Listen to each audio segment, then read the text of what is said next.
ৰিয়ান পৰাগৰ পাছতে ভাৰতীয় ক্ৰিকেট দলত আৰু এগৰাকী অসমীয়াই স্থান পাবলৈ গৈ আছে। হয়, আপোনালোকে ঠিকই শুনি আছে। ৰিয়ান পৰাগ আপোনালোকে জানে প্ৰথম গৰাকী অসমীয়া হয় যে নেকি ভাৰতীয় পুৰুষ ক্ৰিকেট দলৰ হৈ খেলিছিল আৰু প্ৰথম গৰাকী অসমীয়া বুলি ক'বলৈ গ'লে ছোৱালীৰ নাম আহে উমা চেত্ৰীৰ আৰু পুৰুষৰ ক্ষেত্ৰত ৰিয়ান পৰাগৰ নাম আহে। ইণ্ডিয়াৰ একেবাৰে পুৰুষ দলক তেখেতে প্ৰতিনিধিত্ব কৰিছে, জাতীয় ক্ৰিকেট দলক প্ৰতিনিধিত্ব কৰিছে। কিন্তু আপোনালোকক যদি মই কওঁ যে আৰু এগৰাকী অসমীয়াই আৰু এগৰাকী অসমৰ খেলুৱৈ ভাৰতীয় ক্ৰিকেট দলৰ হৈ অতি শীঘ্ৰেই খেলিবলৈ গৈ আছে বা জাতীয় ক্ৰিকেট দলক প্ৰতিনিধিত্ব কৰিবলৈ গৈ আছে, সেইদৰে যদি আপোনালোকক কওঁ তেনেহ'লে আপোনালোকৰ মন হয়তো নিশ্চয় ভাল লাগিব। গতিকে আজিৰ এই ভিডিঅ'টোত আপোনালোকক জনাবলৈ গৈ আছো যে কোন হয় সেইগৰাকী খেলুৱৈ যে নেকি আহিবলগীয়া টাইমত অতি শীঘ্ৰেই, মই কৈছোৱে যে অতি শীঘ্ৰেই ভাৰতীয় জাতীয় ক্ৰিকেট দলক প্ৰতিনিধিত্ব কৰিবলৈ গৈ আছে ৰিয়ান পৰাগৰ পাছতে। গতিকে বহুত বেছি এটি ইন্টাৰেষ্টিং ভিডিঅ' হ'ব। তাৰ আগতে ভিডিঅ'টো এটা লাইক, লগতে চেনেলটো এনেকুৱা ধৰণৰ সুন্দৰ সুন্দৰ খবৰৰ বাবে এতিয়া ছাবস্ক্ৰাইব কৰি ল'বলৈ নাপাহৰিব। আৰু আপোনালোক সকলোকে মই জনাই দিব বিচাৰিছো যে ৰিয়ান পৰাগে যেতিয়া ভাৰতীয় দলত স্থান পোৱা নাছিল তাৰ আগতে প্ৰায় মই 8-9 মাহৰ আগতে কৈ দিছিলো যে ৰিয়ান পৰাগে ইণ্ডিয়া টিমত স্থান পাবলৈ কিন্তু বেছি সময় নালাগে বা বেছি দিন নাই, অতি শীঘ্ৰেই 2024 চনৰ ভিতৰতে ভাৰতীয় দলত স্থান পাই যাব বুলি কৈছিলো। আৰু ঠিক আপোনালোকে দেখিলে 2025 চন নাপালেগে, 2024 চনৰ মাজ ভাগতে ৰিয়ান পৰাগে ইণ্ডিয়া টিমৰ হৈ ডেবিউ কৰিলে ওৱান ডে আৰু T20 ফৰ্মেটত। গতিকে এতিয়া আৰু এগৰাকী খেলুৱৈ ৰেচত আগবাঢ়ি আহিছে বুলি ক'ব লাগিব।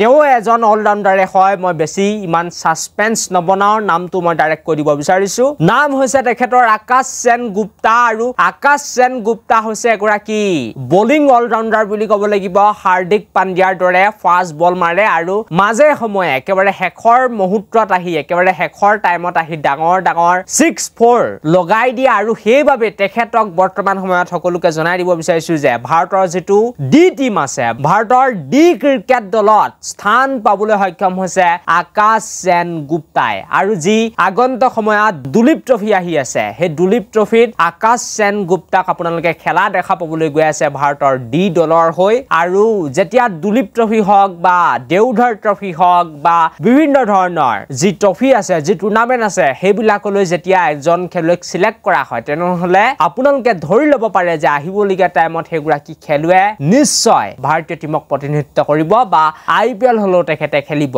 কিন্তু আকাশ সেন গুপ্তাৰ এটা পজিটিভ পইণ্ট যে তেওঁৰ দৰে আচলতে ইমান বেছি অলৰাউণ্ডাৰ আমাৰ ভাৰতত নাই। হাৰ্দিক পাণ্ডিয়া, তাৰ লগতে শিৱম দুবে, তেওঁলোক হৈছে আকাশ সেন গুপ্তাৰ দৰে অলৰাউণ্ডাৰ যিয়ে নেকি ফাষ্ট বল মাৰিব পাৰে আৰু পাছৰ ফালে আহি বেটিং কৰিব পাৰে। আৰু ঠিক তেনেকুৱা এটা দক্ষতা আকাশ সেন গুপ্তাৰ ওচৰত আছে। এনেকুৱা স্পিনাৰ অলৰাউণ্ডাৰ বহুত আছে ৰিয়ান পৰাগৰ দৰে, গোটেই ভাৰতত একেবাৰে ভৰি আছে। কিন্তু ফাষ্ট বল মৰা, তাৰ লগতে শেষৰ ফালে আহি ডাঙৰ ডাঙৰ 6 মাৰিব পৰা অলৰাউণ্ডাৰ কিন্তু বহুত কম আছে। আৰু সেইবাবে আপোনালোক সকলোকে মই জনাই দিব বিচাৰিছো যে BCCIৰ এটা নিয়ম আছে যে যিসকল খেলুৱৈ বহুত বেছি ভাল পাৰফৰ্মেঞ্চ কৰে সেইসকল খেলুৱৈক নেশ্যনেল ক্ৰিকেট একাডেমীলৈ আমন্ত্ৰণ জনোৱা হয়। আৰু 23 বছৰ অনুৰ্ধৰ হাই পাৰফৰ্মেঞ্চ কেম্পৰ বাবে এই আকাশ সেন গুপ্তাক BCCI আমন্ত্ৰণ জনাইছিল। আৰু নেশ্যনেল ক্ৰিকেট একাডেমীত বহু টাইম আকাশ সেন গুপ্তাই প্ৰস্তুতি চলোৱা দেখা গৈছিল। আৰু তাৰ পাছত এবাৰ BCCIৰ ইমান বিশ্বাস যে আকাশ সেন গুপ্তাক দুলীপ ট্ৰফিৰ দলত স্থান দিয়া হৈছে বা